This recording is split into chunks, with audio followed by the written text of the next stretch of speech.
I forgot it's not even enabled, like like enable auto start. Oh my gosh.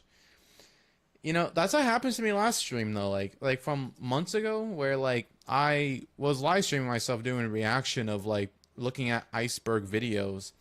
And for some reason like it literally just, messed me up because I guess I just forget to press go live. I mean, I get it's cool control and stuff, but I just thought it's already built into the system or something. Anyways, I have to get off this stupid like other tabs because apparently it doesn't work like that. So wait, am I both live now? I'm sorry if there's no background music at the moment. I'm just been really busy. Um, Let me see if I can find something to play. Okay,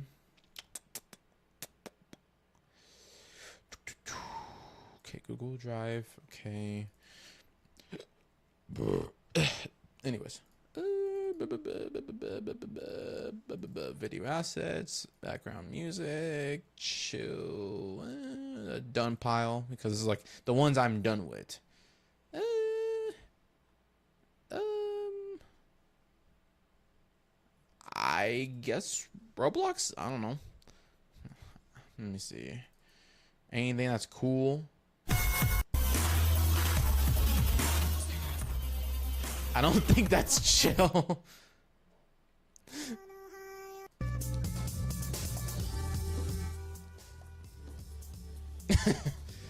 Yeah.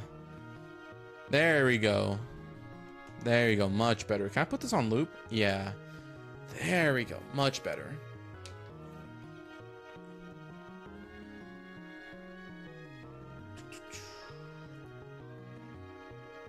Hopefully the music ain't too loud.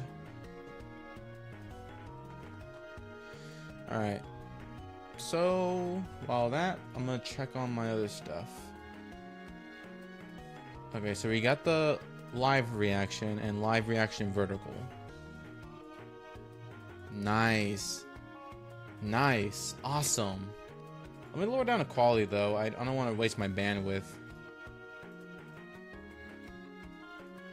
Nice. Very nice. Awesome. Because I know YouTube Shorts has potential. You know what I'm saying? But the good question is my YouTube Shorts activating? Like, can I even see myself on YouTube Shorts? I don't know. One way to find out.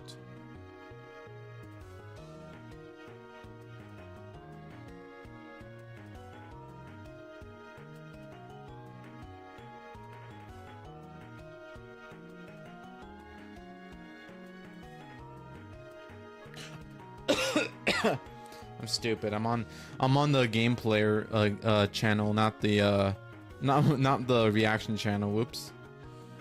Let me see. Is it on YouTube Shorts? Wait, oh man, YouTube Shorts not enabled. Oh, that's sad. Hey, it works. Hey, it actually works. Okay, so when I'm I see now. So so when I'm watching the stream, it actually does show it as YouTube Shorts. That's good. Okay, good. I'm sorry for the delay. I'm just verifying things. Okay, so that's cool. So it actually did do the thing where it actually did, make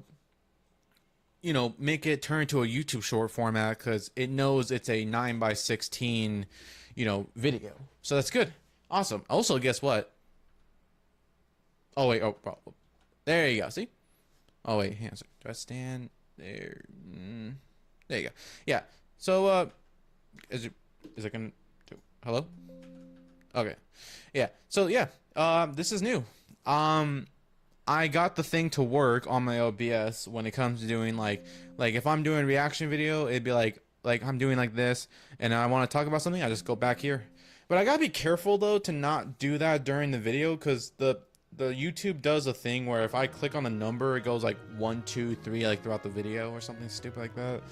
So I gotta be careful, but it's pretty cool though, like really cool. But I want to try to see if the audio sounds good. Where if I click on the number, it goes like 1, 2, 3 like throughout the video or something stupid like that. So I gotta be careful, but it's pretty cool though. Like really cool. But it's still loud? I wanna try to see if the audio sounds good.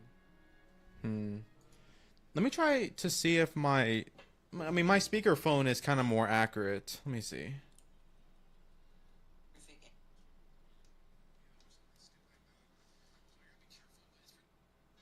I don't know. One way to find out. Okay, I think the background music is good. Okay. Okay, it doesn't seem that loud to my voice. Anyways, yeah. First of all, I do want to say apologies for the fact that I am so delayed. Like, if you guys don't know me, I'm a YouTuber who is, you know, from the main channel, NoahtheReactPlayer.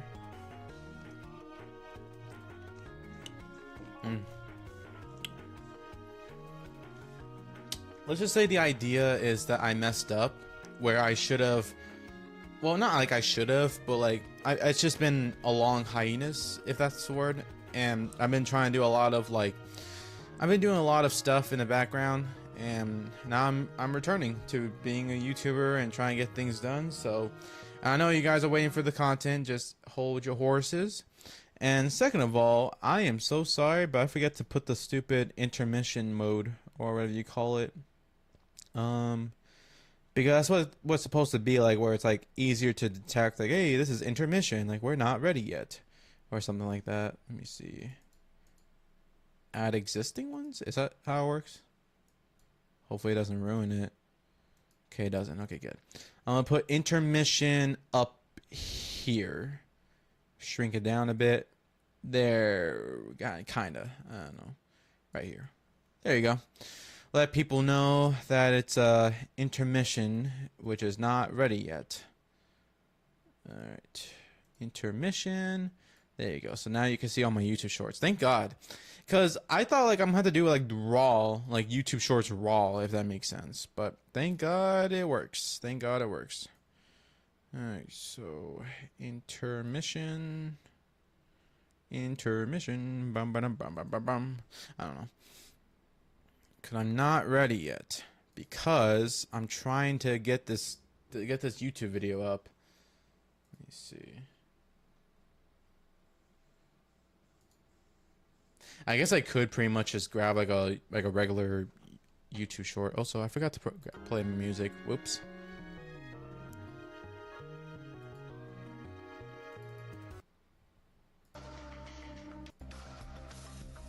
There you go. Yeah.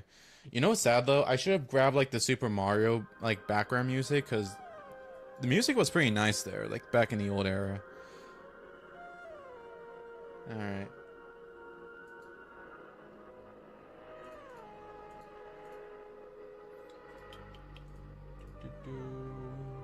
Okay. Wait, no, that's not it. Okay, so close this, close this. Close this. And the video I found is this one. Okay.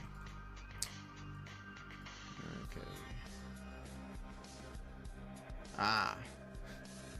Okay. Now, my hopes for this like live stream is that I hope there's no fan service happening on my main frame, because you know how it is in anime where like there are some moments there and there, and I just really hope there's nothing to demonetization, if that makes sense.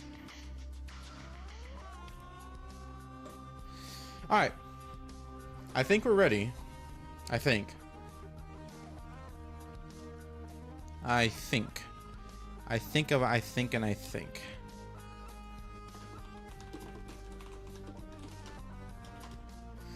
All right.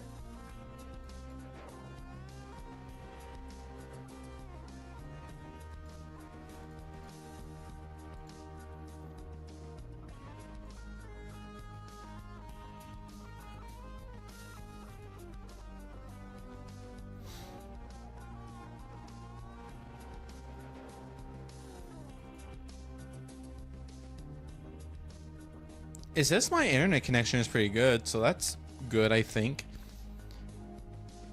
I didn't even check my internet connection at all. Anywho, oh,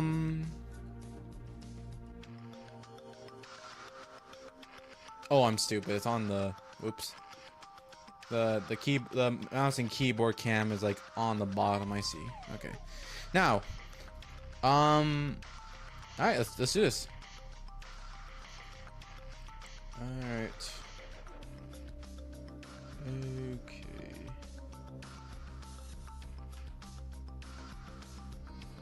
Oh yeah, hang on a second.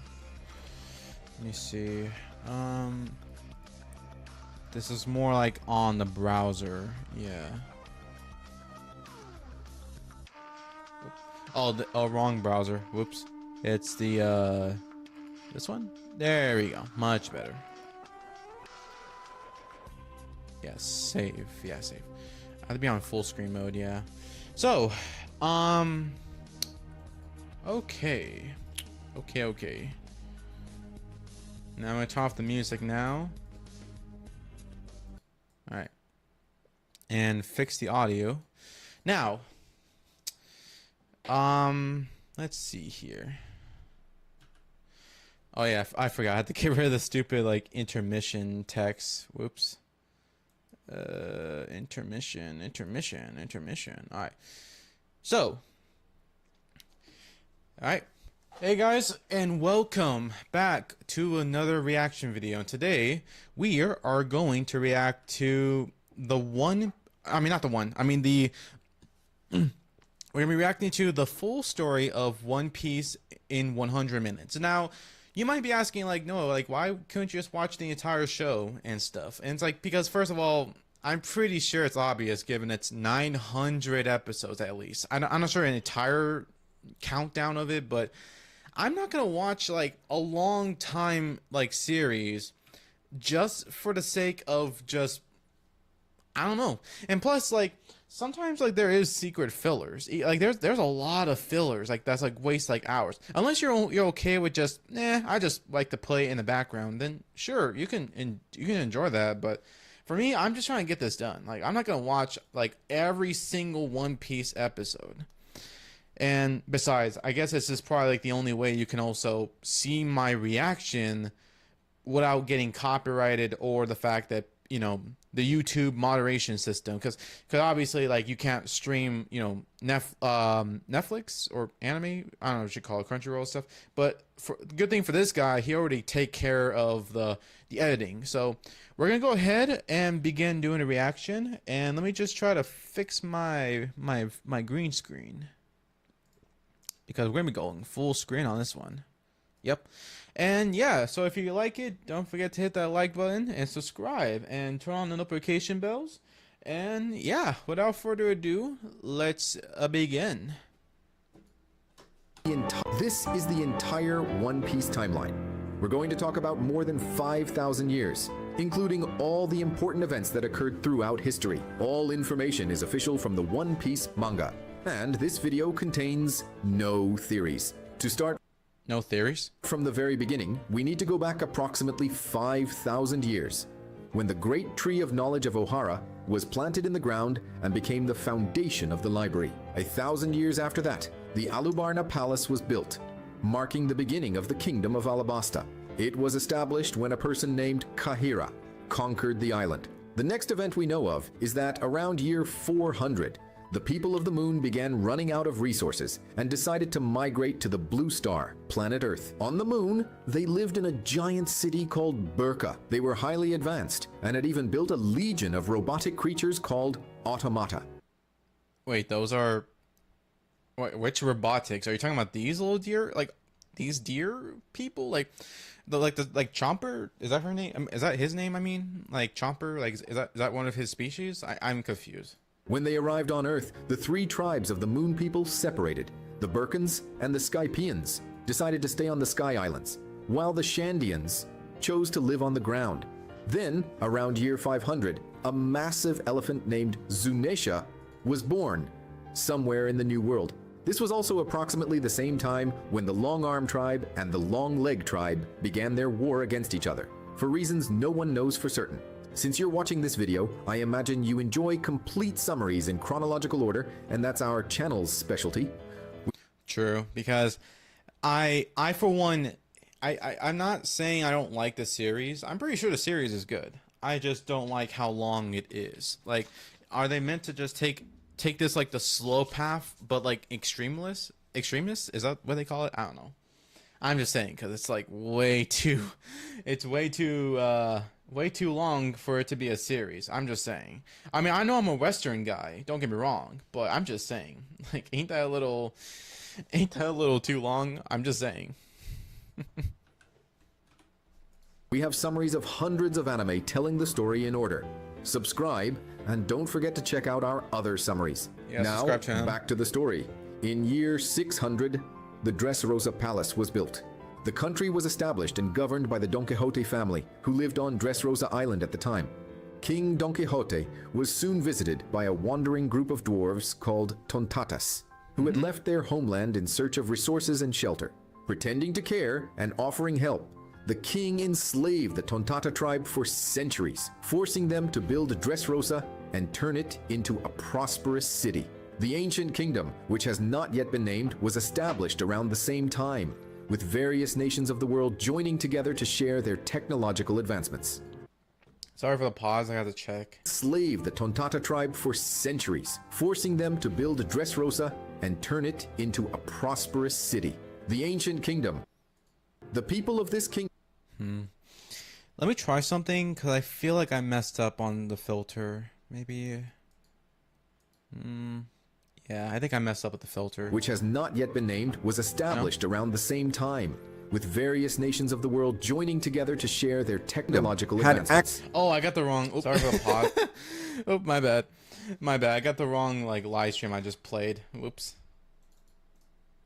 Sorry about that. I'm trying to like see if it's the audio background messed up, or I think it's fine. I think, hopefully. I think. All right. What a weird pause, I guess. Access to the three ancient weapons, said to possess divine powers. Another thing that occurred before the beginning of the Void Century was the creation or discovery of the devil fruits. So far, it is still unknown whether they are technological creations. As Vegapunk explained, they arose from the unfulfilled desires and dreams that people held. I do say, like, some of these like character designs are so wonky. For the future. The world of One Piece also established a global currency at that time, called berry. Following the introduction of berries, the era of slavery began. The enslaved and oppressed began to idolize and pray to the sun god. This might be a little bit off topic, but like, or maybe it is related, but I don't mind the idea of storytelling when it comes to, well, I'm not sure if it necessarily need it. I mean, that is a good question. Like, does the series need to necessarily involve slavery? I mean, I don't know exactly, because it really depends on what you're showing. You know what I'm saying? Like, I don't know exactly.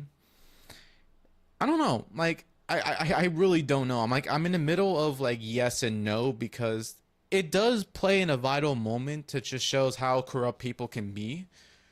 At the same time, I just don't know. Like, I don't know if it's a good thing or a bad thing to show that type of stuff. I usually just say no, like, don't show that stuff, but hey, they do them, I guess.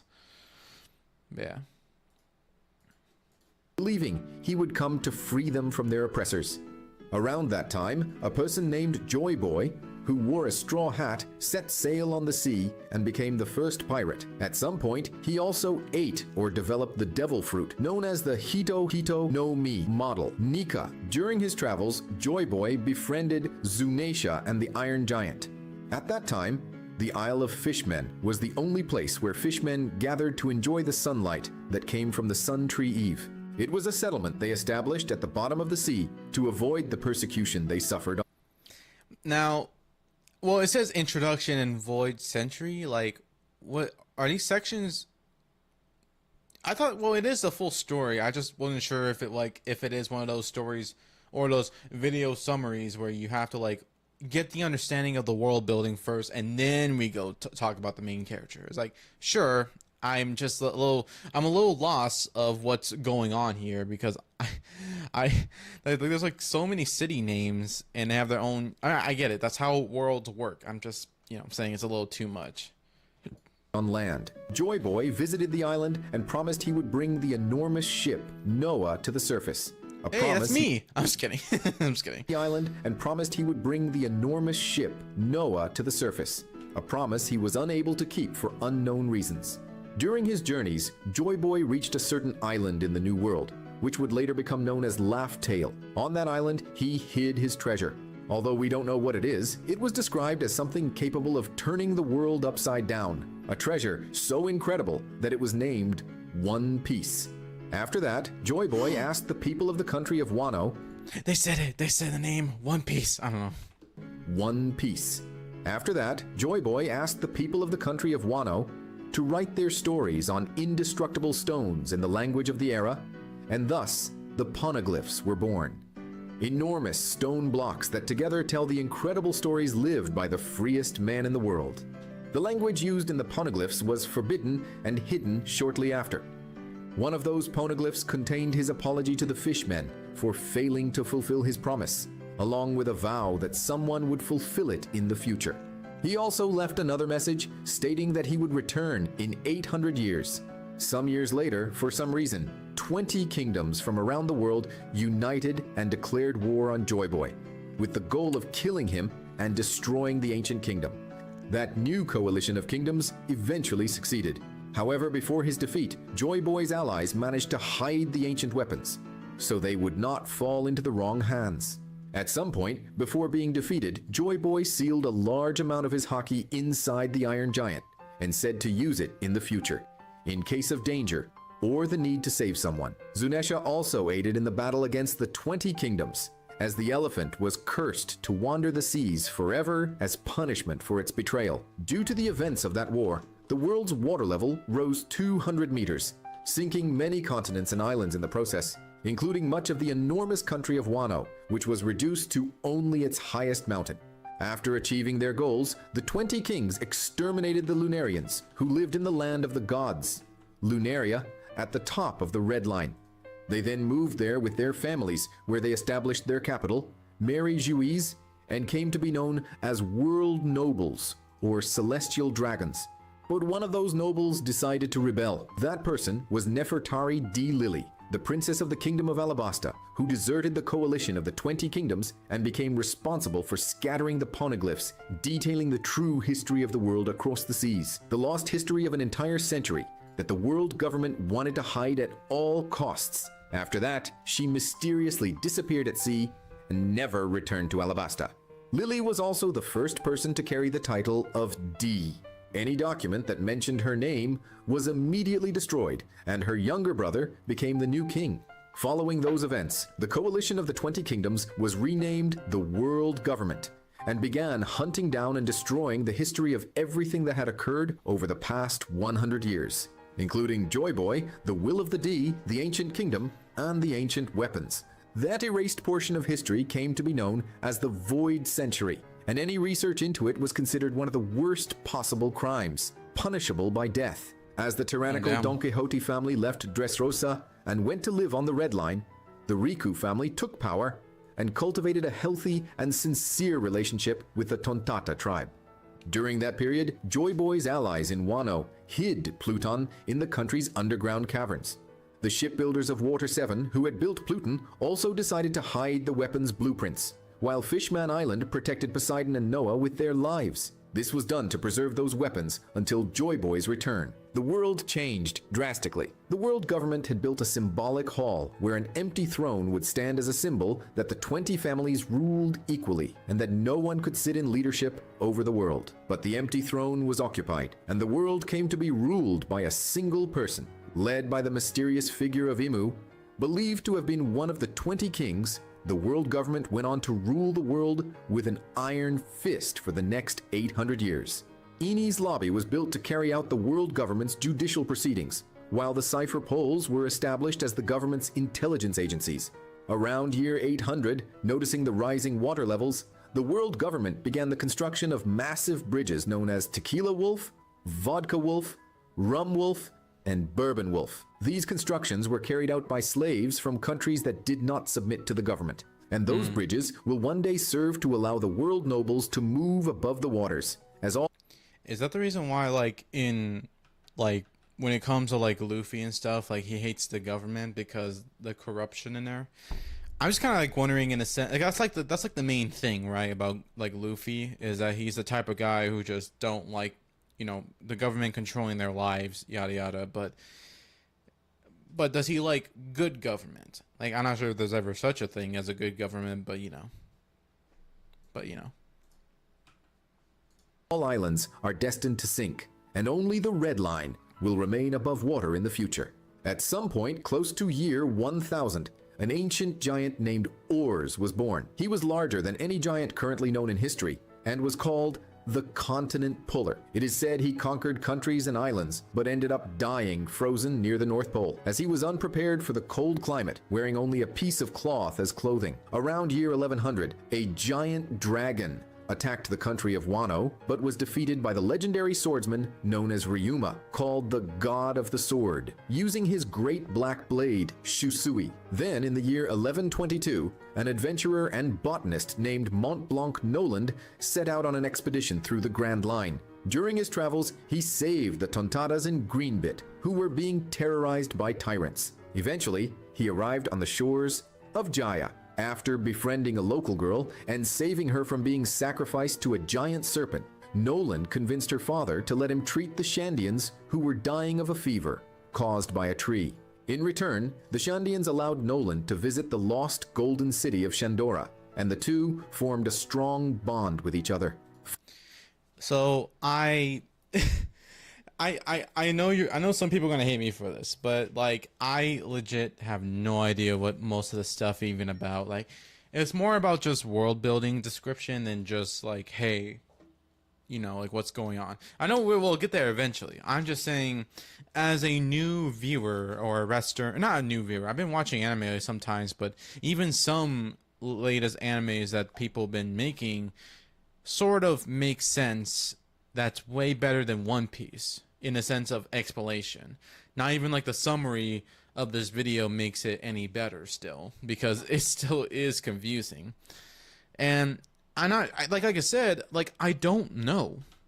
I legit don't know, like, if that's the case of this anime, where it's just, is this meant to just play like in the background just to listen and just as time goes past? Like if you're playing a video game, you just listen to this as a podcast. Like, I don't even know. Like I was like already 9 minutes of this, and I still don't understand how most of the stuff, except the devil fruit. I mean, that's one thing I kind of memorize it, but it's just, I'm a little just kind of just conflicted. Is that the word? Like, I just don't know, like, what's going on at most parts. Like, I'm sorry for anyone who gets offended by this, who likes One Piece and stuff, or especially buying the mangas or books or something. But it's just like, I don't know. It's just the way I'm reacting to this. It's just no. It's just, there's nothing else to. It's there's nothing to hold on to. Like it's some. I mean, I guess there's like a bad corruption of the government. That's all I can hear of, and the devil fruit. But you know, it's just, I don't know. It's just so weird.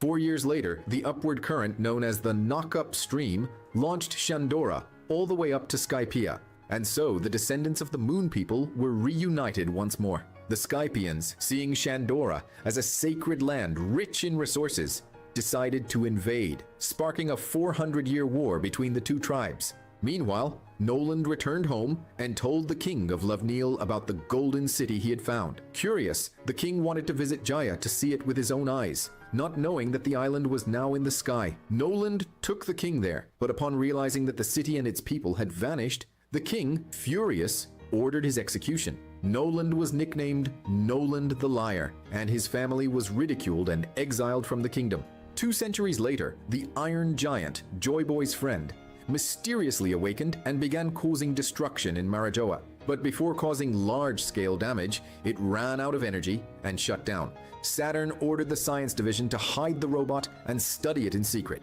even against the world government's orders to destroy it. Around year 1400, the pirate group known as the Giant Warrior Pirates began causing chaos throughout the Grand Line. During that period, a giant named Morley was captured and imprisoned on level 5 of Impel Down.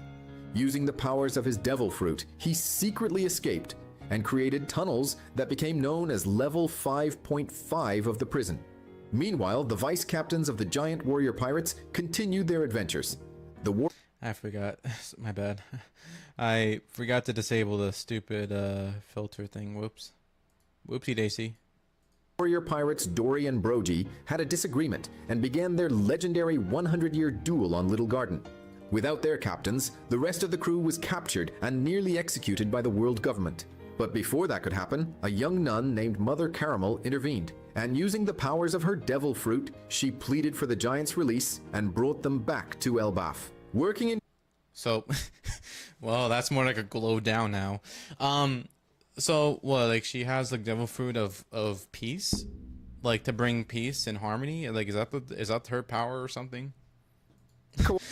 Look at all the kids. It's like, it's like, what the heck are these drawings? What the heck? He's like, and then it's like, and it's like, and then this guy is like, and then this girl's like, hee hee ha, or something stupid. And then the lady right here is like, I want to buy some snacks, merch, or something stupid like that.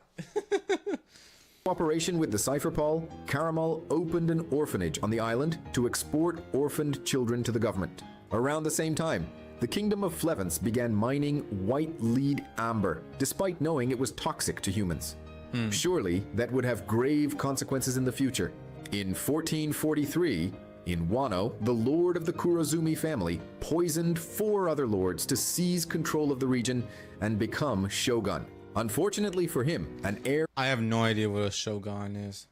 of the Kazuki family was born, which interfered with his plans. After his conspiracy was uncovered, the lord committed seppuku out of shame, while the rest of his family was hunted down and eliminated. Get out of my face! I'm just kidding. Around year 1450, Sphinx Island became too poor to remain affiliated with the world government. The resulting chaos led Edward Newgate, who was born that year, to become an orphan. 7 years later, somewhere in the New... You want to get in my vein? I'm just kidding. I'm just kidding. I'm just kidding. The face. I know I'm just playing around with this. It's just so funny. I don't know. I just like to make some jokes there and there. You want to get in my van? I got some Scooby snacks. I don't know. world, Haruta built Weatheria and decided to study the climate on the floating island alongside his colleague. In 1461, in Elbaf, Charlotte Linlin was abandoned by her parents and taken to Mother Caramel's orphanage. Unable to control herself during a fast, Linlin went into a destructive fit and ended up killing one of the former captains of the giant warrior pirates, Jarul. Furious, the giants decided to eliminate the child, but Mother Caramel convinced them to spare her life. However, she had to leave the island and take the demonic child with her. A year later, during another hunger crisis, Linlin ended up eating all of her fellow orphans, along with Mother Caramel. This resulted in Linlin acquiring the powers of the Soru Soru no Mi, which had been Caramel's fruit. Shortly after, Linlin encountered a pirate named Struisen, who saw potential in her powers and decided to join her. In 1469, the legendary blacksmith of Wano, Shimotsuki Kozaburo, decided to leave the country with 24 other people, despite the prohibition. The group traveled to East Blue, and upon arriving, Kozaburo drove off several bandits with the help of the locals and founded Shimotsuki Village. A year later, Kurozumi Orochi was born and had a difficult life due to being persecuted because of his lineage. In 1472, the giants Oimo and Kashi were tricked by the world government into becoming the guardians of Aeneas Lobby. The government lied, saying they would free the captured captains if they accepted the task. In reality, Dory and Brogy were still dueling on Little Garden. That same year, the Rumbar pirates encountered a young whale named Laboon near the entrance of the Grand Line. After befriending her, they promised they would return and continued their journey. However, not long after, in 1474, the Rumbar pirates met their end in the Grand Line after losing their captain to an illness and being struck by a barrage of poisoned arrows. So is that how like this guy turns into a skeleton because because he died previously but somehow he's alive? Due to the powers of Brooks' Yeah. devil fruit, he was the only crew member to survive. At least his soul was left wandering, trying to find his body in the midst of the fog. At the same time, So he has to wait. So wouldn't his body be gone like forever? Could it dissolves and stuff? How is he gonna find his body? What? Gul D. Roger was gaining fame as a powerful rookie pirate. Alongside his right-hand man, Silvers Rayleigh. Shortly after forming his crew, they hired Tom, a shipwright from Water 7, to build an incredible vessel using wood from the treasure tree Adam. The ship was named Oro Jackson. A year later, in the Kingdom of Vodka, a boy named Kaido turned 10 and was already considered the strongest soldier in the kingdom. The year 1480 marked the beginning of the Rocks era. The infamous pirate Rocks D. Zebek took over an island called Hachinosu and began gathering the strongest pirates for his crew. That same year, Edward Newgate, now known as Whitebeard, met Kaido on Hachinosu and convinced him to join the Rocks crew. Lin also joined the Rocks crew around the same time. A year later, details of Kuma's and his family's bloodline tests were leaked, and they ended up being sold as slaves to the Celestial Dragons for being buccaneers. This resulted in the deaths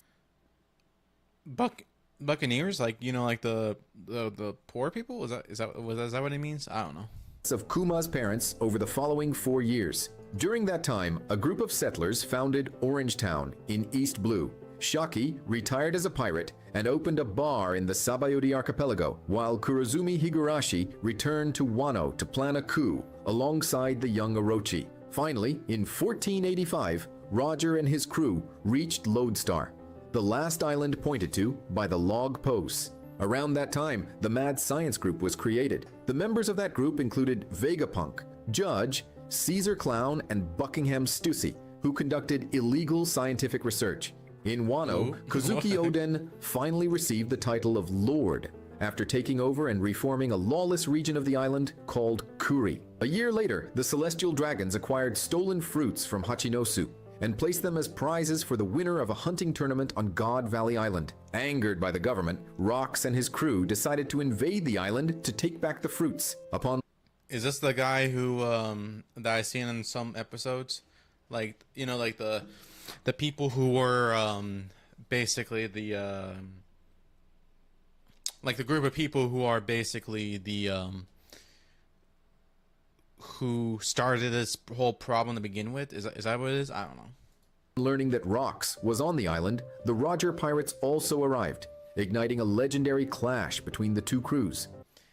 This might be a really bad timing, but I seriously need to go to the restroom. So BRB, I'm gonna go and go for a restroom break. BRB.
put the towel at? Let's see. Oh, man. Great. I'm not sure if I... Oh, I left the towel on the thing. Oh, wait. There it is. I forgot that I left it here. Oh. First of all, I am burning hot. Oop. My video is up. Pause that. Oh my goodness. Whew. Man, that was hot. I forgot I left my towel on the chair. Oh yeah, you know what? Hang on a second. BRB.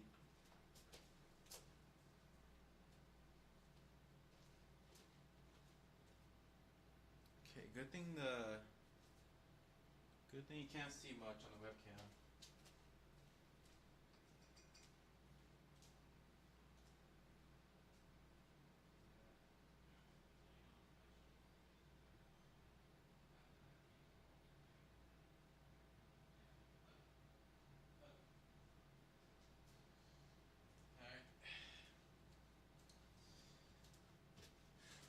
Alright, sorry about that.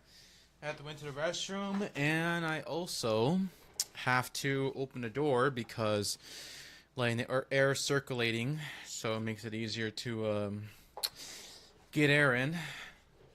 Even though I have like this little fan right here, it's like still don't want to make it too loud, but hopefully it's good. Also, thank you guys for the 3 likes on the YouTube Shorts. I appreciate that very much. And yeah, it seems like it's working out pretty good for the most part. All right. I guess we're back now, so I'm gonna go turn these off. All right, we're back. Sorry about that. All right. Eventually, Monkey D. Garp allied with Roger, and together they managed to defeat Rox. During the conflict, 3 slaves, Ginny, Kuma, and Ivankov, managed to free themselves and steal the fruits that were to be the tournament prizes. Lin Lin suddenly appeared and managed to steal the Yuowonomi model Seiryu dragon fruit that was with Ivankov. But before she could do the same with another fruit, Kuma, still a child, managed to eat the pawpaw fruit. After the battle, Rox supposedly died, and his name was completely erased from history. Furthermore, the entire God Valley Island was destroyed by the government. During his escape, Roger found a baby in one of the looted chests and decided to name him Shanks. And he raised him in his crew like a son. With the end of the Rox era, the Roger era began. Following the legendary battle at God Valley, Garp received all the credit for Rox's downfall and was named the Hero of the Marines. At some point after the God Valley incident, Kaido was captured several times and even taken to Punk Hazard, where Dr. Vegapunk conducted experiments to clone his devil fruit. But the experiments were unsuccessful, and Kaido managed to escape, freeing Albur in the process. Albur was one of the few remaining Lunarians in the world after the world government had exterminated his race during the Void Century. After escaping together, Kaido told Albur that he planned to form his own crew and invited him to join, thus founding the Beast Pirates. Meanwhile, other former members of the Rox crew, Lin and Whitebeard, also decided to form their own crews, creating the Big Mom Pirates and the Whitebeard Pirates. In 1490... Yeah, the Big Mom Pirates, yeah. Definitely the right name for that one. The Don Quixote family, consisting of Doflamingo, his brother Rocinante, their mother, and their father, renounced their titles as celestial dragons and decided to live the rest of their lives as ordinary humans. But that went very wrong. They were soon punished for their lineage and ended up being pushed into a life of poverty. To make Doflamingo's misery worse, his mother died as a result of poverty, misery, and lack of care. Damn, that's tough. After escaping from God Valley, Kuma and Ginny settled in the Sorbet Kingdom. There, Kuma used the powers of his fruit to help the elderly of the kingdom, taking all their pain upon himself. In 1494, Kozuki Oden finally got his chance to leave Wano after being visited by the Whitebeard pirates crew. After going through a difficult trial, having to hold on to the ship's chains for a long time, the samurai saved Toki and was given permission to join the crew. Toki had come from the past, using her devil fruit, and was lost in the middle of the ocean. In reality, she had been in Wano in the past, but now with the rising waters, she was simply lost. With Oden at sea, Kaido returned to Wano with his old ally Higurashi and began plotting to take control of the country. 2 years later, in 1496, Roger contracted a fatal illness that greatly reduced his life expectancy, leading him to recruit Crocus as the ship's doctor and set out on one last great adventure. That same year, Nico Olivia set sail in search of information about the poneglyphs, while Doflamingo, filled with hatred over the situation his family had been put in, decided to shoot his own father. The following year, Roger faced the dangerous pirate Shiki, who led a massive armada. They fought a massive battle known as the Whirlpool War. The battle was interrupted when a weather incident destroyed half of Shiki's forces and permanently embedded a ship's helm into the back of his head. In 1498, one of the former members of the Mads group abandoned his 10-year-old son and decided to join the Beast Pirates, changing his name to Queen. Coincidentally, at exactly the same time, a 10-year-old boy named Cutty Flam was found adrift at sea by the famous shipwright Tom. I'll let you draw your own conclusions about that. Still, that year, the Roger Pirate... What do you mean by that? Wait, what? Also, I really hope to God, like, YouTube doesn't, like, do, like, or especially, like, let's just say, like, the policy on YouTube has kind of messing up, or some cases. I think, like, there was a case where like, I don't know, like, there was something about, like, the idea of, let me see. Anyways, it was like an idea where, like, if you show butts, like, you know, like the rear ends, it doesn't matter if it's tame or not, it would still get marked as, like, whatever. And second of all, it really depends. I'm not sure if it's better or not, like, if the way that you say it or the transcript would be the moderation detecting that, or I don't know. Like, I gotta be careful. But I guess that's the point is, right? Like after, like, the live stream, I'll edit this whole thing out. Maybe, I don't know. It, like, there and there, when it comes to trying to make sure the videos will stay put, including the live stream question mark. I don't know. It really depends. Pirates fought an epic battle against the Whitebeard pirates, which lasted 3 days and 3 nights. In the end, Roger formally asked Whitebeard for permission for Oden to join his crew. Inuarashi and Nekomamushi, who were still young and loyal followers of Oden, decided to accompany them. The crew reached the poneglyphs in Escaipia, where Oden wrote Roger's message. Roger also visited Zu and inspired a young Pedro during that period. Meanwhile, the Mads group was officially dissolved, and Kizaru was sent to arrest Vegapunk. Jeez, that long head. What the heck? But Vegapunk was unfazed by this because he knew the government wanted to hire him as their scientist rather than arrest him. And that is exactly what happened, with both Vegapunk and Caesar Clown joining the government's research team. Later, he adopted Sentomaru and made him his bodyguard after the boy was exiled from his village for being too strong. Kizaru, who had by then become a close friend of Vegapunk, decided to train the boy. While working for the government, Vegapunk was visited by Professor Clover from Ohara, who implored his help in uncovering the truth behind the poneglyphs. I kind of wonder, like, if most of the time, like, throughout, like, the One Piece anime, like, they would, like, the thing is, right, like, I feel like they do this thing, right, where I feel like One Piece is the idea of freedom of creativity, in the sense that you have no limits of what the character design should have been.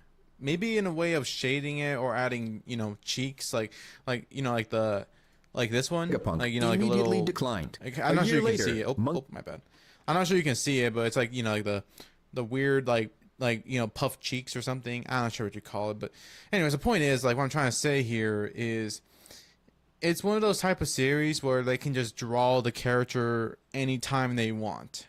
without no limits of how weird or how absurd some of the designs are, and how some doesn't make any sense, like the Clover Man or something like that. Like the design itself is a bit kind of weird or wonky, but hey, at least people can enjoy character diversity of different designs, I guess. So I guess. Behind the poneglyphs. Dr. Vegapunk immediately declined. A year later, Monkey D. Dragon started a paramilitary group of pirate mercenaries called the Freedom Fighters. They organized several protests around the world and inspired people to fight for the oppressed. They also asked Vegapunk to join their cause, but he again refused. That same year, the Roger Pirates finally concluded their great voyage and conquered the Grand Line by arriving at Laugh-Tale with Odin's help. While they were celebrating, the country of Wano was facing a coup by the Beast Pirates, which nearly led to the death of Odin's wife and son. Shortly after the end of their voyage, the Roger Pirates disbanded, and each went their own way. Their captain turned himself into the Marines. While imprisoned, Roger asked his old rival Garp to look after his son, Ace, and Garp, of course, agreed. Upon returning to Wano, Odin realized what had happened in his absence. The country he had left unprotected had been taken. His wife, his children, and his followers were in misery, and he immediately rushed to take revenge on Orochi. But he was protected by the barrier Devil Fruit, and Orochi threatened to massacre a group of civilians. He said that if Odin danced in the Flower Capital and made a fool of himself in the streets, they would be spared. Orochi also promised Odin that he and Kaido would leave Wano in 5 years. To save as many people as possible, Odin danced in the capital, causing the people of Wano to lose their respect for him. Meanwhile, Shiki invaded Marineford, furious at the idea that Roger had been captured. This led to a large-scale battle, where Shiki faced off against Sengoku and Garp. In the end, he was defeated and sent to Impel Down. The following week, Roger was sentenced to execution in his hometown, Logue Town. On the platform, as the blades were about to strike him, someone in the crowd asked about the location of his hidden treasure. Laughing, Roger looked at the crowd and said, "You want my treasure? You can have it. I left everything the world has to offer there. The One Piece." Roger's words ignited a flame in the hearts of ordinary people and gave rise to the Great Age of Pirates, where more pirates than ever emerged, all with the goal of finding Roger's legendary treasure. I see. So that's how the whole thing begins, where like it's like a motivation speech to just be like, hey, we have hide the stash of treasure called the One Piece somewhere in this world, and you're gonna have to find out yourself. We're not gonna tell you jack, or something like that. And it's like, sure, I guess that's how the story goes. Also, fun fact though, the creator of the show actually made the One Piece and literally put it in an actual bottle or a chest or whatever, and basically go and sunk it down like in some random ocean.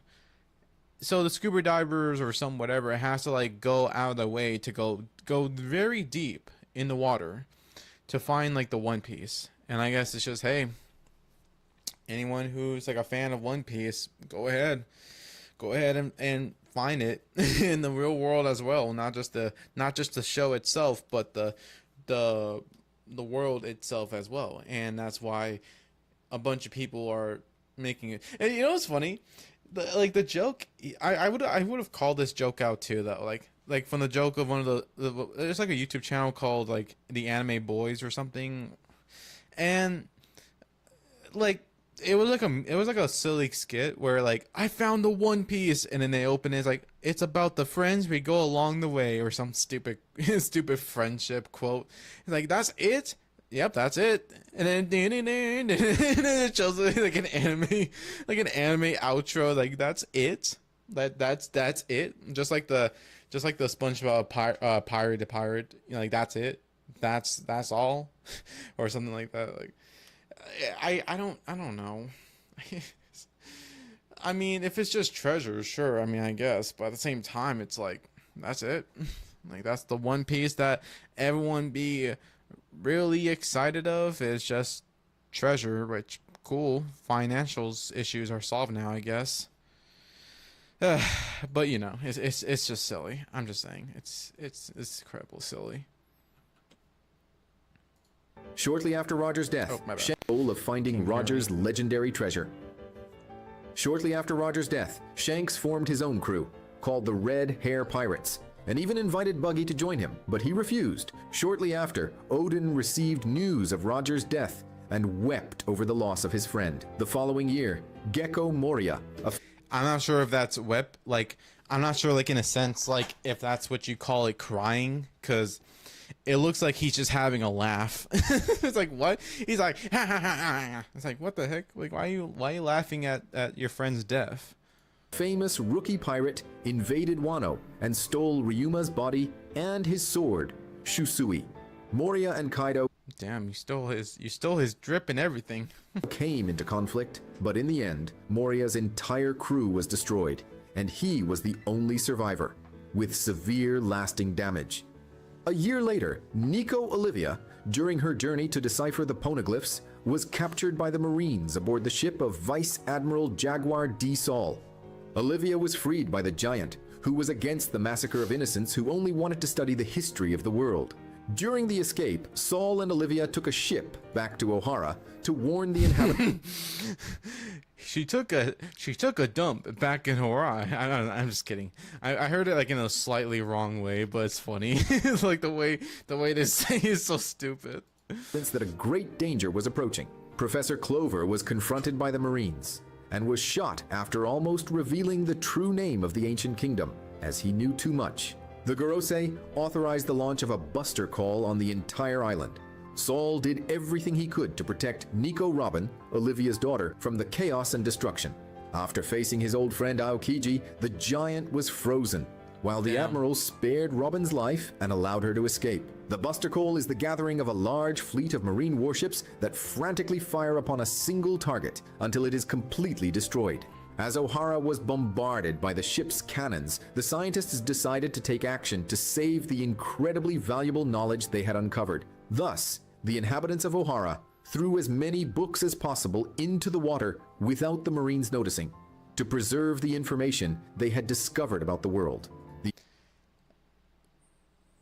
I mean, I hope to God that those books are hang on a second.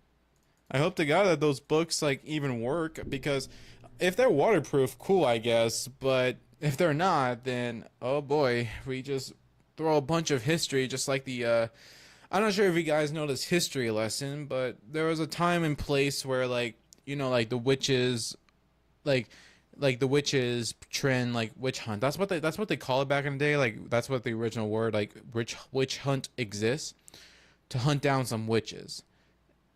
It's kind of like the similar idea as like you burn the witch, but also you burn the books. So you basically just pick up the book and just throw in the pile, like we don't need your dark magic or something like that.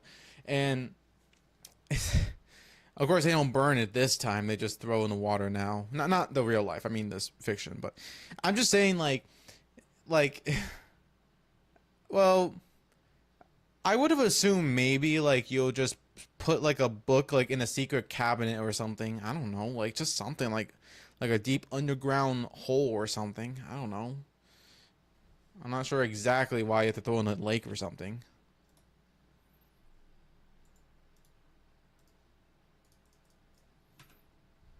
The events of that day became known as the Ohara Incident. Some notable things also occurred during that period.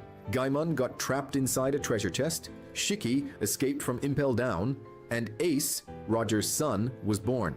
But his mother did not survive the birth. Later, Kuma finally grew tired of the cruel actions of the King of Sorbet and decided to rebel, but was quickly captured along with Ginny and imprisoned. Sometime after, Monkey D. Dragon and Ivankov freed Kuma and Ginny from their cell and aided in the rebellion against the evil king. And so This might be a side note, but if he adds like watermark up here, why couldn't he just add like a watermark in the bottom right corner? You know, like the little square icon you can upload or something. I just in case, like if you're pressing play or pause, you can instantly see the logo on like a little bottom corner or something.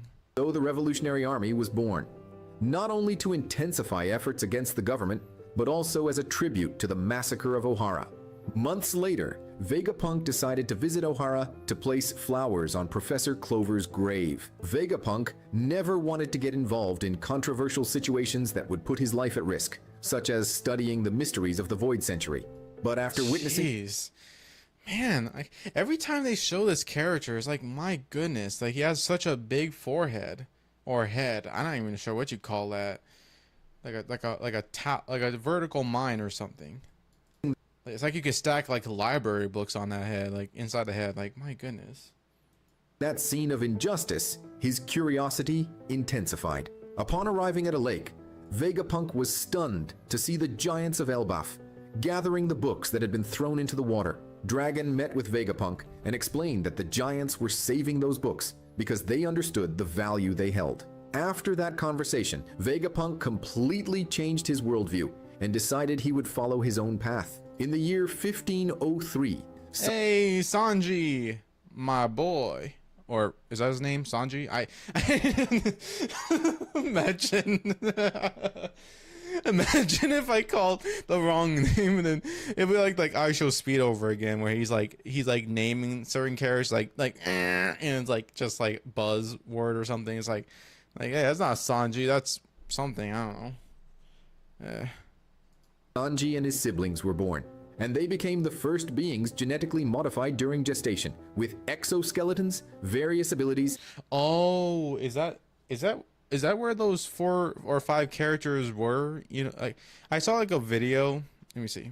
Like I saw like a video that has something to do with like, it was something to do with like a dating island, whatever you call it. It was like a VR. It was like a VR chat type of videos, and I'm not sure. You'll get what I mean when you search it up. But it's like there was like a moment in like a season 1 where like in some cases the group came into the island and just say, hey, we're your cousins or brothers or something. I'm not sure if it's true, but that's why I know them from them.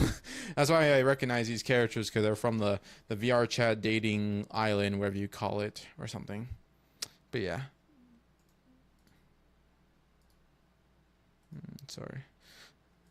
All right, and there you go. All right. And no emotion.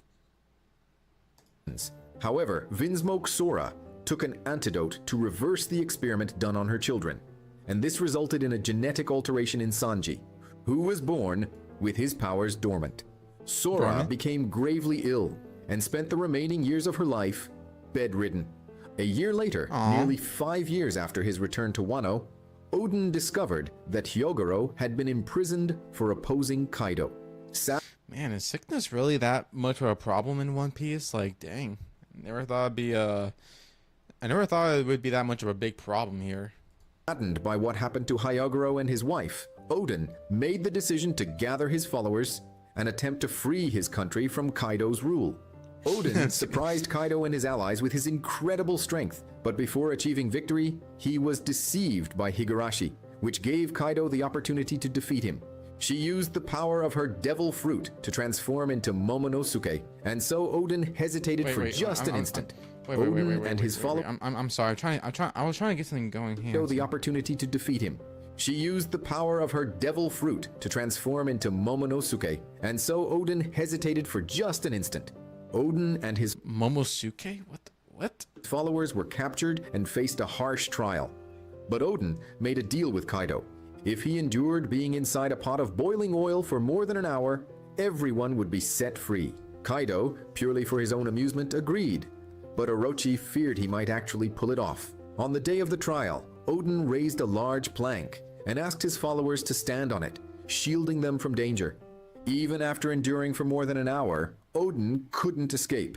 Kaido and Orochi had no intention of keeping their end of the deal. But before being defeated, he launched his followers out of the cauldron and died smiling. Damn. That is tough though. I mean, talking about durability, that's crazy. That is absolute crazy durability. That's wow. That's crazy. Some of his disciples and his son Momonosuke were sent to the future with the help of Toki and her special abilities. She used the power of her fruit to send them forward in time. After being thrown out of the great So instead of like back in time, it's forward in time?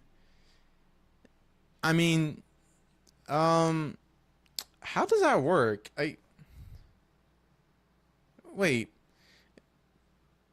Unless if it's already set place, like you already know how it goes in that further future if you do this or do that.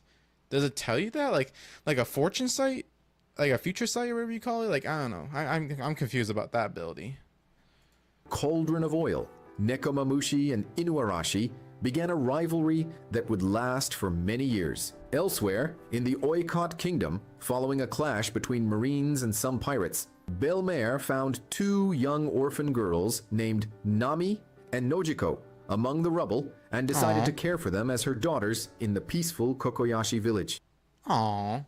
In 1505, Boa Hancock and her sisters went through difficult times, being taken far from their home by the celestial dragon. Why the long face? I'm just kidding. And forced into entertainment work. They served as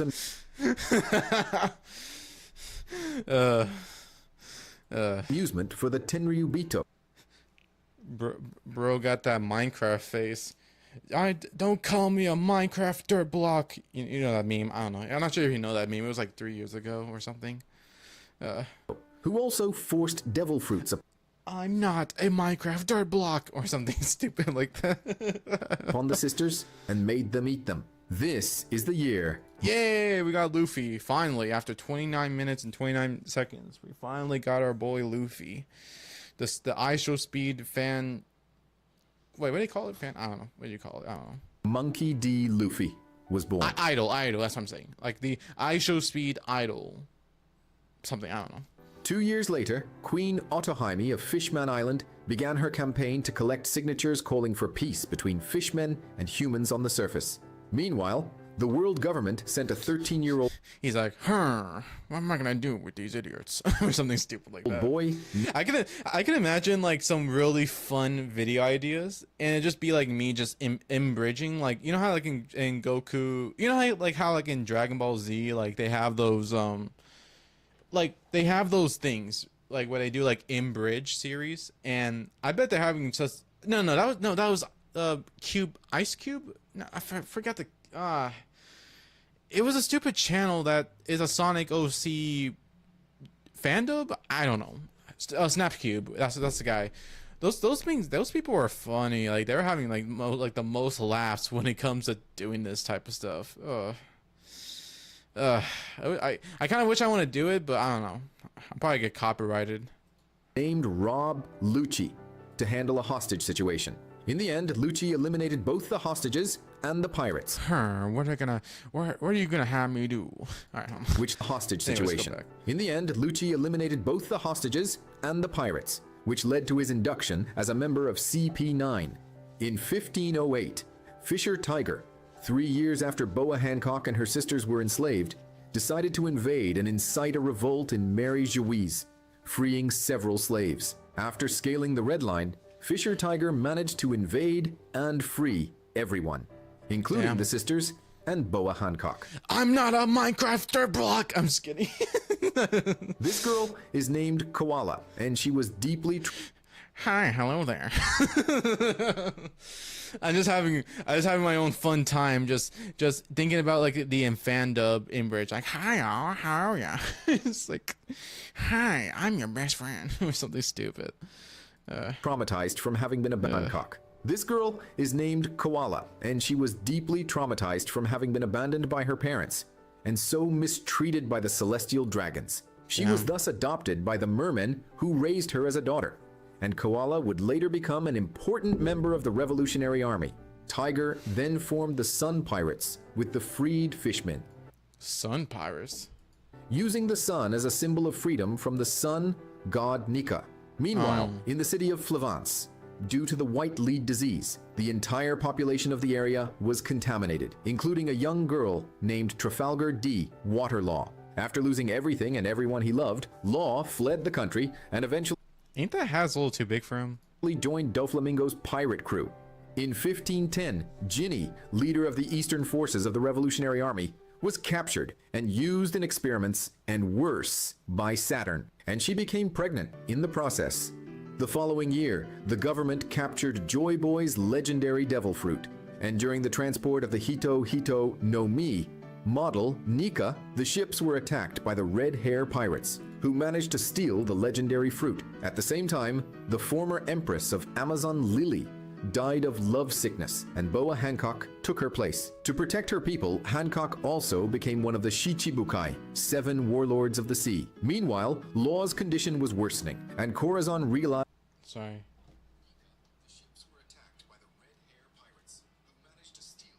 Sorry, I'm just trying to check if the audio is good. My bad. That the warlords of the sea. Meanwhile, Law's condition was worsening, and Corazon realized that the only way to save him would be with the Ope Ope no Mi. You better eat this devil fruit, kid. it's like just kidding. Rocinante managed to steal the fruit and forced Law to eat it, successfully curing the boy. But Doflamingo discovered the betrayal and eliminated his brother. Ah, cranberry juice. I'm scared. I know I should stop. I'm just trying to have fun. Successfully curing the boy. But Doflamingo discovered the betrayal and eliminated his brother, who protected Law until the very last moment. During an expedition, Sanji fled from the Germa 66 ships. He was actually expelled by his sister, who wanted to see him free from that madness, and he ended up reaching a nearby ship called the Orbit. Then, in 1511, Ginny was struck by a disease called sapphire scales, and her daughter Bonnie, who was also the daughter of a celestial dragon. It has been 4 times. There's like the sickness of this and that. I know each... Did they have that many like viruses? Man, jeez, man, it's like everyone's dying or getting like corrupted by these viruses there and there. My goodness. Disease called sapphire scales, and her daughter Bonnie, who was also the daughter of a celestial dragon, had the same disease as well, and for that reason both she and her daughter were thrown out of Mary Jiwas and set free. On the brink of death, Ginny managed to reach the Sorbet Kingdom, and Kuma adopted Bonnie after Ginny's death. Aww. Almost like he can eat like a grape basically, because like it's like you're grabbing like a grape and just like basically eating it. It's like how small everyone is, and this guy is like a big behemoth. Vowing to care for her in memory of his friend. In reality, Kuma and Ginny had loved each other for a long time. They were separated and were never able to be together. Now Kuma, with his kind heart, will care for a daughter who is not even his own, but the child of his late beloved, with whom he was never able to share anything. Now Kuma, with his kind heart, will care for a daughter who is not even his own, but the child of his late beloved, with whom he was never able to share anything. Shanks and his... I'm about to say like the father of the year goes to. I'm not sure if I'm hearing it right, but oh well. Pirates made a stop on the peaceful Dawn Island and went to the small, poor Fuchsia village to celebrate their conquest at Makino's bar. They drank and ate as they celebrated, and Luffy was always hanging around, curious about everything. When everyone was already drunk and distracted, Luffy opened the Marine's chest and ate the devil fruit of the sun god. At just 7 years old, Luffy sealed his destiny as the reincarnation of Joy Boy's will. And Shanks laughed at how things happened so naturally, as if it were the work of fate. That same day, Shanks sacrificed his left arm to save the boy's life. Damn, man, talking about is that what you call it, dignity? No, selfishness? I mean, selfish. I'm stupid. After all, that beast was about to devour Luffy, and if you think about it, that...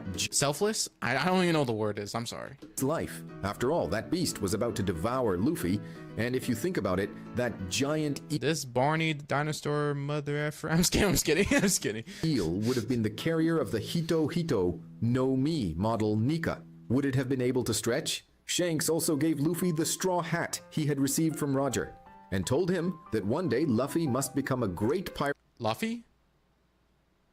I don't think that's how you pronounce it's Luffy. It's not Luffy. What do you mean, Laffy Taffy?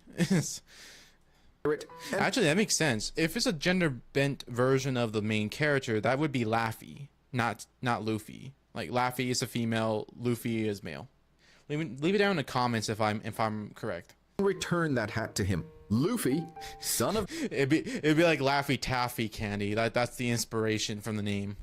Dragon must become a great pirate and return that hat to him. Luffy, son of Dragon and grandson of Garp, now had a life's mission. Garp decided to train Luffy upon seeing that he possessed a legendary devil fruit. In addition, Garp was also looking after Ace, Roger's son, and the two lived together under the care of the former bandit Dadan. Over time, Ace and Luffy became good friends, and also befriended another boy from the kingdom named Sabo, who was a noble. Months later, a celestial dragon visited the Goa kingdom for an inspection. He's like, did you pay your taxes, boy? Oh, I'm sorry, sir. You better be. Next time maybe our dep. Or something stupid like that. I don't know. To make the kingdom appear cleaner and safer, the nobles decided to burn down the slums along with all their inhabitants. Fortunately, the Revolutionary Army appeared and managed to save many people from the fire. Sabo, upon witnessing his family's actions, decided to... Okay. I'm sorry for most of you guys if you're trying to take this seriously. It's just I'm just having fun, okay? Like I was literally having fun with making some jokes there and there, like making some in-bridge or something. I don't know. Oh my goodness. Man, I'm having a fun time though. It's funny though. Like when it comes to making jokes there and there. Also, let me check on something. Like, did you... So befriended another boy from the kingdom named Sabo. I'm trying to check if the audio is good. Who was a noble. Months later, a celestial dragon visited the Goa kingdom for an inspection. He's like, did you pay your taxes, boy? Oh, I'm sorry, sir. You better be. Next time maybe our dep. Or something stupid like that. To leave the island on his own. Okay. I'm just checking if the audio sounds good, but that's... Oh my goodness, that's so funny. You better pay your taxes, boy. Oh my goodness, I am funny. Sabo, upon witnessing his family's actions, decided to leave the island on his own and set out to become a pirate. But shortly after setting sail, he came across the ship of a celestial dragon and was immediately attacked. The small pirate ship stood before the enormous celestial vessel, and the world noble fired a bazooka at young Sabo, whose ship Granny, shoot by a bazooka. I don't know. was a celestial vessel, and the world noble fired a bazooka at young Sabo, whose ship was wrecked, leaving him with a huge scar on his face and causing him to lose his memory. He was saved by Monkey D. Dragon and was thus brought into the Revolutionary Army. Around the same time, Shanks visited Rayleigh in Sabaody and told him about Monkey D. Luffy and how he reminded him of his former captain. Fisher Tiger was eliminated in an ambush. One of Tiger's top officers, Arlong, was also captured by Admiral Kizaru and sent to Impel Down. Following Arlong's capture, the following year, the new captain of the Sun Pirates, Jinbe, decided to become a Shichibukai. He did so in order to negotiate the pardon and release of his former crewmates. The plan worked, but the Sun Pirates split into 3 different factions after Jinbei and Arlong disagreed over their goals as a pirate crew. Arlong only wanted revenge and wished to enslave humans. Some pirates attacked the ship Sanji was on before a tsunami struck the area. The only survivors were Zeph and Sanji, who ended up stranded on a remote island with only a few supplies. Zeph gave all his food to Sanji. After 3 months, they were finally rescued, and the two decided to open the Barity, a floating restaurant. In Shimotsuki village, a boy named Roronoa Zoro was training to become a swordsman alongside his rival, a girl named Quina. Over time, Zoro and Quina developed a friendship and rivalry and made a promise that one of them would become the greatest swordsman in the world someday. But Quina suffered a mysterious accident, and Zoro decided to fulfill the dream they had both... I was about to say, like, if there's another sickness again, I'm gonna lose it because, like, okay, at least it's an accident. I'm about to say, like, the amount of viruses in this show is crazy, like, top crazy. Quina suffered a mysterious accident, and Zoro decided to fulfill the dream they had both shared in her memory. He also received the legendary sword Wado Ichimonji from his master, Quina's father. In 1514, Don Quixote do Flamingo successfully attacked and captured ships loaded with tax money, the celestial tributes being carried to Mary Joyce, sent by various kingdoms and villages. He used that to blackmail the celestial dragons and demanded to become a Shichibukai. At the same time, Arlong and his new crew began terrorizing East Blue and invaded Kokoyashi village. He shot Belmare and forced Nami to become his cartographer, making her a member of the Arlong Pirates. If she managed to gather 100 million berries, he would leave Kokoyashi village and free all its people. In Water 7, Tom finished the construction of the sea train.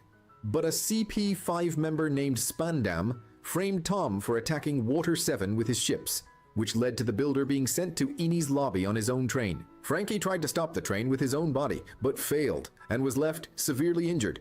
On Fishman Island, Queen Otohime was eliminated by Hody Jones, a fishman who hated humans and did not want the Queen's campaign for peace to become a reality.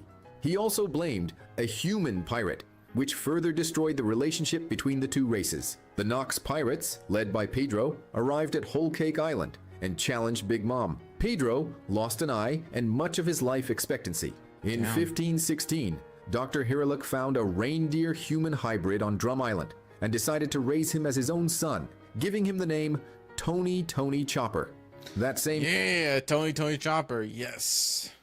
I didn't know his name. Well, is that his first name? Tony? No, wait. No, first, middle, and last name. So it's Tony Chopper, the last name? I have no idea. year, the King's Summit, known as the Reverie, was held. Question. What do they do with this middle table? Is this meant to be like a presentation in the middle or something? I don't know. A council made up of 50 world leaders convened, with the primary goal of attempting to stop the Revolutionary Army and Monkey D. Dragon, who was growing and becoming a risk to the stability of the government. The following year, in a desperate attempt to find a cure for his daughter's illness, Kuma sought out a doctor to treat Bonnie, but was told she only had a few years left to live. Damn, like, are you kidding me? Like, man, people are dying quickly. In the anime series, YouTube, in the anime. In Water 7, CP9 members Lucci, Kaku, Blueno, and Khalifa infiltrated the Galileo Company to get close to the Carpenters and potentially get their hands on the Pluton blueprints. Meanwhile, on Thriller Bark, Gecko Moria's men captured a talking skeleton. Moria stole Brooke's shadow and transferred it to Ryuma. Somehow, Brooke, without... Okay, this might be a little rant, and this might be a little, it may not be related to this thing, but like, I know this is not related, but I'm just saying, the case that if people are like acting like, oh, we can't get these anime series, I mean, there's possibilities, like there's other sources or services out there. You don't need a pirate. I'm just saying, and get it because we're in a pirate show, like Anyway, so I don't know. It's just I'm not sure what their point is for piracy, especially for this show here. I do it like as like the last resort, like if you can't like find anything else to watch. I guess I don't know. It's just a random rant. I just don't know if it's anything meaningful, but just a random thought. So yeah. Out his shadow, managed to escape from Thriller Bark and return to his own ship. In 1518, Kuma was busy overthrowing the tyrannical government of the Sorbet Kingdom. After single-handedly defeating the king's forces, he was crowned as the new king of Sorbet. Still in Water 7, Frankie returned to the island after rebuilding his own body and was entrusted with the legendary blueprints of the ancient weapon Pluton. During that same period, in Alabasta, Nico Robin began working for the Shichibukai crocodile. That same year, Shanks was named one of the Yonku, the Emperors of the Sea. In East Blue, the infamous Captain Kuro of the Black Cat Pirates faked his own death and became the butler of a young sick girl named Kaya on Syrup Island. Ace decided to leave Luffy and become a pirate at the age of 17. The following year, the princess and heir of the Kingdom of Alabasta, Vivi, along with her attendant Igaram, infiltrated Baroque works to spy on Crocodile. Determined to make a name for himself, Ace formed his own crew, the Spade Pirates, with his friend Masked Deuce. In the months that followed, Ace visited Wano with his crew and attempted to help the inhabitants of Amigasa village while Kaido was away. He also met and befriended Yamato, Kaido's daughter. Unable to change the situation in Wano at that time, Ace decided to leave and later defeated a Shichibukai named Hanafuda. Shortly after, Ace planned to find and defeat Whitebeard, but ended up fighting Jinbei instead. After a 5-day battle, Whitebeard, seeing the determination of Roger's son, appeared and forced Ace to join his crew. Ace initially resisted and tried to fight Whitebeard, attempting to do so more than 100 times. But over time, he accepted his new crew and became the commander of the 2nd Division. Side note, also bad pause, but I've seen like most like anime characters when it comes to like, oh, they're big muscles, like they're strong. But so how are they like defeated by a small weakling? And it's like, I don't know. The logic doesn't follow or doesn't really make any sense. But it is a show after all, so I mean, I don't know. It just doesn't make any sense. Kuma and Bonnie visited. Jeez! Oh my goodness! Look at that big forehead. It keeps growing. Dang! Look at my forehead and look at his forehead. It's like, what the frick? What the heck? My goodness. Also, how is this guy? Wait, how are these two even get inside some of these buildings? Like, I'm pretty sure the building's meant for like us normal human beings. How the heck do these people even get through? I'm just saying. Dr. Vegapunk and asked for his help in curing the girl's illness. Vegapunk agreed, but on the condition that Kuma allow him to clone his body and transform him into a cyborg for the world government. Saturn overheard the conversation and sent Admiral Kizaru to Vegapunk's location. Saturn then informed Kuma that in order to treat Bonnie, he would have to become a Shichibukai and have his personality and free will completely erased. Accepting those terms, Kuma and Bonnie began living with Vegapunk, forming bonds with Kizaru, Vegapunk, and others involved over the course of 6 months. After recovering, Bonnie was sent back to the Sorbet Kingdom. Kuma, for his part, was sent to East Blue on a mission for the world government. Meanwhile, one of the Whitebeard pirates' officers, Thatch, found the Yami Yami no Mi, one of the most powerful devil fruits in the world. But before he could do anything with it, he was brutally attacked by one of his crewmates, Marshal D. Teach. Another member of the Whitebeard pirates had been dreaming for years about the power of that devil fruit and would do anything to obtain it. Proclaiming himself Blackbeard, Teach quickly fled from Whitebeard's crew. After Thatch's death, Ace decided it was his responsibility to find the traitor and make sure he was properly punished. The following year, Bonnie, now fully cured, managed to escape. She defeated the government agent assigned to keep her imprisoned and set sail with a crew made up of fishermen. In the year 1522, Luffy set sail and left Fusha village to begin his journey to become king of the pirates. Yeah! Yeah! He first launched himself into the sea with a small canoe and a barrel full of meat, but at the first opportunity, he ate all the meat, and soon his canoe sank. To avoid drowning, Luffy... Wait, what? He ate all the meat, and soon his canoe sank. How does that make any sense? Avoid drowning, Luffy climbed inside the barrel, locked himself in, and fell into a deep sleep. He was found by a cruise ship that picked him up. On that ship was Nami, who was there practicing her schemes to earn money. Then everyone is attacked by a pirate ship. At the start of his journey, Luffy encounters his first enemy, the pirate Alvida. She and her men invaded the cruise ship and looted everything. However, Kobe, a young and cowardly pirate, discovered Luffy inside the barrel. They had some conversations about dreams and the future. Luffy inspired Kobe by telling him he wanted to be king of the pirates no matter what, even if it cost him his life. Luffy easily defeats Alvida. This might be a side note or maybe not, but there was like a I'm not sure you guys watch Incredibles. Like, you know how like the Mrs. Incredibles, like the you know, the stretching mom, like if she can turn into a boat, why couldn't Luffy?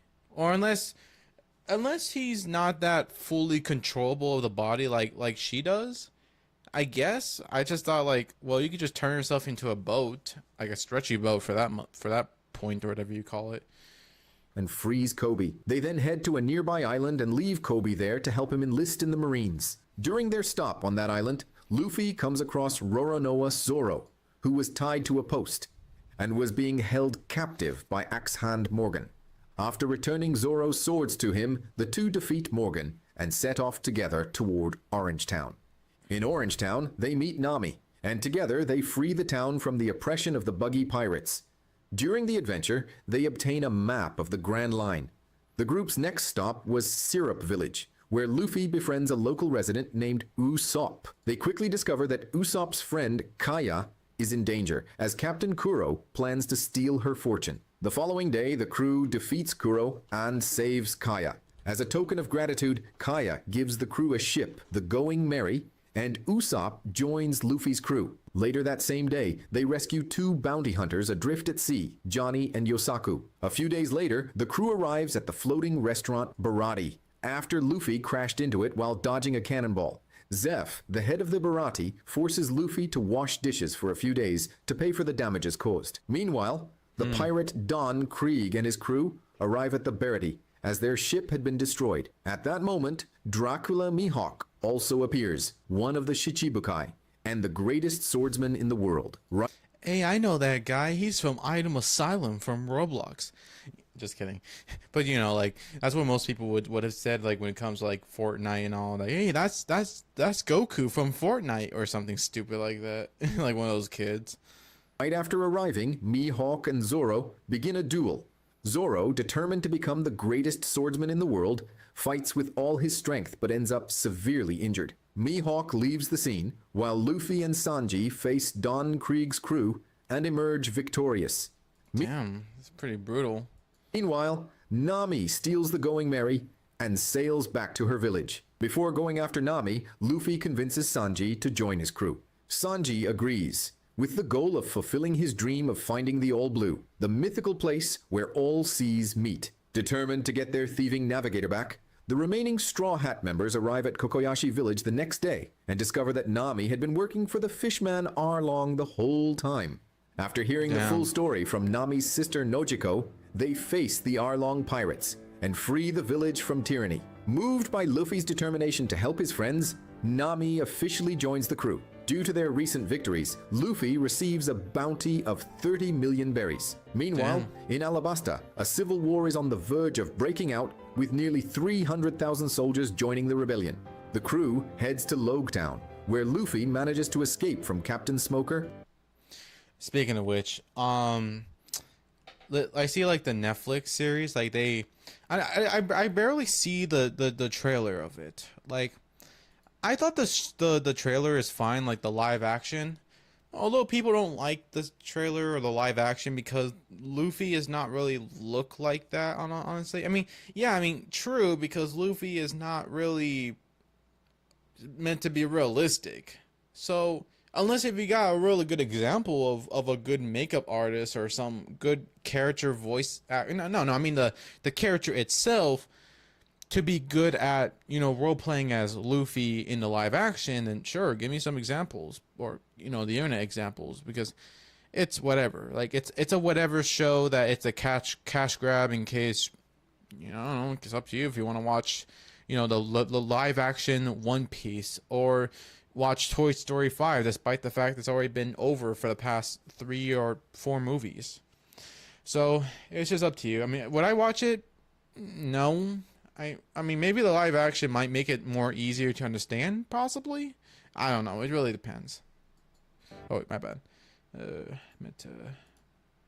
Like, it just really depends, honestly. Like, I don't know. Thanks to the help of his father, Dragon, they finally depart for the Grand Line with the rest of the crew.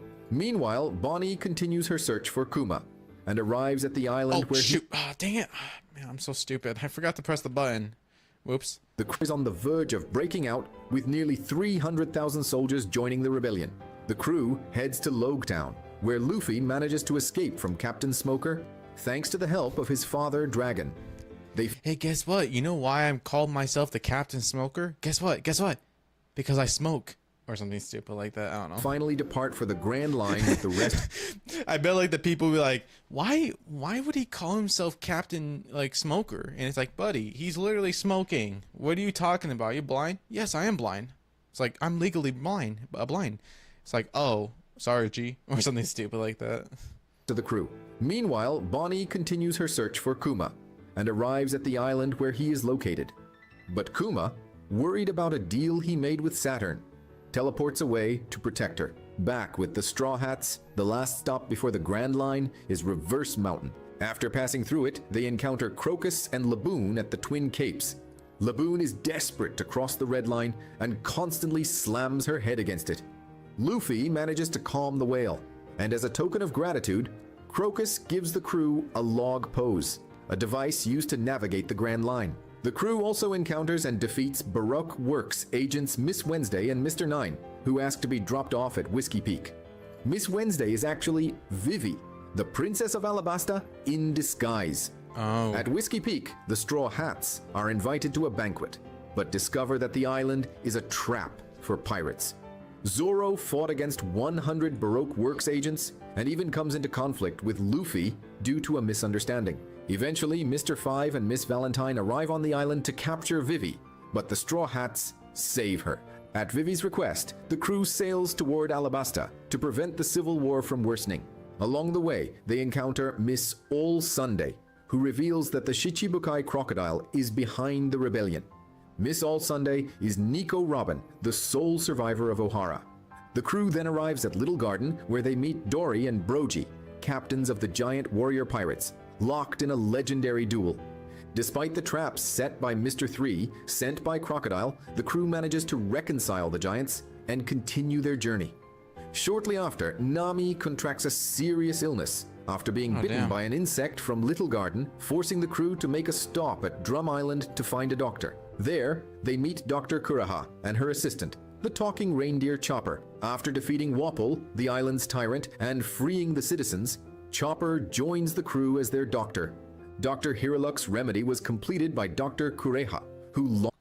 By the way, the unfortunate thing for Luffy is that he has to literally try his very best to make sure that he doesn't get like freeze, because like if once he go jump in the water, not that he can't swim, but he can probably get icicled, which probably could be a bad thing because, well, to be fair, I mean, it's really risky and you can probably get shattered into a million pieces. So, but does the character die? I have no idea. I really don't know. Like, it really depends. Or like if you're using hot melted lava like to melt the plastics, that's kind of like the same thing.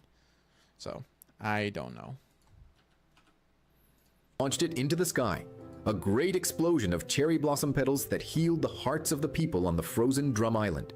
The crew finally arrives on the shores of Alabasta, where Luffy is reunited with his brother Ace. Ace helps Luffy deal with Smoker and gives him a piece of his Vivre card so they can find each other in the future.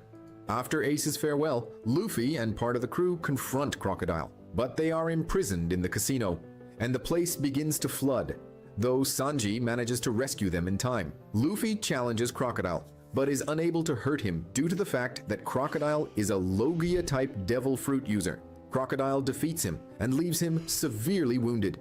After being saved by Robin, Luffy discovers Crocodile's weakness: water. He figured it out because he was drenched in blood the first time he managed to hit him. He tries to face him again, but is defeated once more.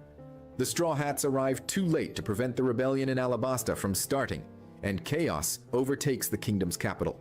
Each crew member faces a high-ranking Baroque Works officer and comes out victorious. Meanwhile, Crocodile and Robin find a poneglyph hidden in the crypts of Alabasta. Crocodile believed that poneglyph would reveal information about the location of the ancient weapon Pluton, but hits a dead end. Enraged, Crocodile attacks Robin, believing she was no longer useful. At that moment, Luffy arrives and faces Crocodile once again. Using his own blood instead of water, Luffy manages to nullify Crocodile's powers and finally defeats the Shichibukai. Exhausted from the battle, Luffy spends the next 3 days sleeping and one more day celebrating. After the victory, he and Zoro receive new bounties and the crew departs from Alabasta. Meanwhile, on Whitebeard's ship, Rockstar, which is one of the Red Hair Pirates members, was sent by Shanks to deliver a letter requesting a meeting with Whitebeard. With Crocodile imprisoned, a meeting is held at Mary Juas to discuss his replacement as Shichibukai. During the meeting, one of Blackbeard's men, Lafitte, invades the place and recommends his captain Blackbeard for the position. Back on the Going Merry. I'm just kidding. Anyways, aw, look at the Robin. Aw, he's so adorable. Anyways, I was hang on a second. Okay. I would like to ask, like if I'm pretty sure this videos existed, but like if it's like Luffy or the whole team, the pirate crew, versus a military base, would they actually survive and defeat them all or nah? Because it's only 5 versus like a whole bunch of Earth or USA continent, country, or whatever you call it. It's like, can they survive that? Like, I don't know. I'm not. I know as a side note, I'm just kind of like just wondering, like, can they actually survive that? Like, I don't know. I really don't know. It really depends. I really don't know. It really depends if they can survive or such. The crew realizes that Nico Robin has come aboard the ship. After an interrogation, Luffy allows her to join the crew. The next day, the crew arrives at Jaya, where they meet Mont Blanc Cricket, a distant relative of Mont Blanc Noland. Wait, is this the end? Yeah, it's the end. All right. Okay, so this is halfway through the video, so I'm gonna end this off. I'll end this off the video because this is like way too long. Like, I think I started recording in like about an hour and 46 minutes. I think it's because of all the commentary and such and the bathroom break, but still, that was a while. Whew. My goodness. So yeah.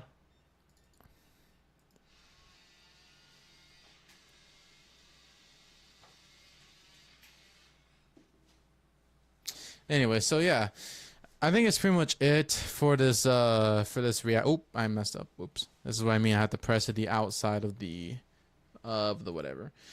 So that is it for the reaction. I might do a part 2 of this, unless you guys are interested. Go ahead and leave it down in the comments below if you think I should do a part 2 of this series, because I feel like just by watching this entire thing, I'm like already done watching about 55 minutes and 30 seconds out of 1 hour and 40 minutes and 2 seconds. I'm not sure what's the equivalent to per episode. I think it's something along lines of probably 500 episodes. I don't know. I mean, they say it's like about 1,000 episodes. So I would have assumed I'm like halfway through. So it's like 400 or 600 episodes. So yeah, that's pretty long. So thank God I am thank God I don't watch this entire series, because not in the sense of watching it episode by episode. Otherwise it's going to take a long time. A really long time just to get this whole thing done. So yeah, thank you stupid, can't show it. Anyways, thank you Story No Jutsu for the video. I might make a part 2 of it eventually. So yeah, eventually. I don't know. I'm not sure about next week or 2 weeks, but I have like other priorities. But yeah, I hope you guys enjoy this video. Make sure to leave a comment down below. What's your favorite moment throughout this video, or what's your thoughts behind One Piece, or if my criticisms are correct or not. Remember to keep it fair, constructive criticisms, because we have to learn together as human beings. So yeah, don't forget to leave a like, comment, and subscribe for more contents like these, and I'll catch you guys in the next one. Peace out.